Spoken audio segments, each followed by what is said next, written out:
عليكم ورحمة الله وبركاته نحمده ونصلي على رسوله الكريم أما بعد فأعوذ بالله من الشيطان الرجيم بسم الله الرحمن الرحيم وجعلناهم أئمة يهدون بأمرنا আমি তাদেরকে নেতা বানিয়েছিলাম যারা আমার আদেশ অনুযায়ী মানুষকে সঠিক পথ দেখাতো। এই আয়াতে বোঝা যায় এখানে নবী এবং আল্লাহ তাআলার কিছু বিশেষ বান্দাদের কথা বলা হয়েছে যারা মানুষকে দিনের দায়ী হবে এবং দিনের দায়িত্ব কিভাবে ইসলাম পালন করতে হবে সেই রীতিনীতি দেখাবে। কথা ঠিক না ঠিক?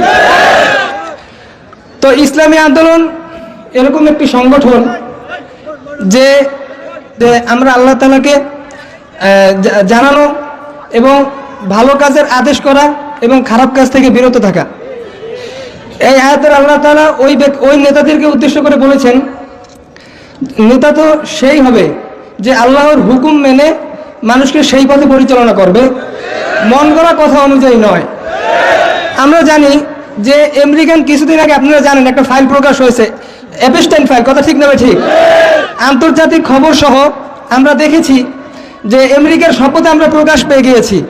সেখানে ডোনাল্ড ট্রাম্প সহ আপনার আমেরিকার বড় বড় ব্যক্তিত্ব বিল গেটস, এলন মাস্ক, তাদের কথা উঠে এসেছে। কথা ঠিক না ঠিক? তো এখন আপনাদের কাছে পরিষ্কার যে আপনারা কি ইসলামী সভ্যতা চান না ওই সভ্যতা চান?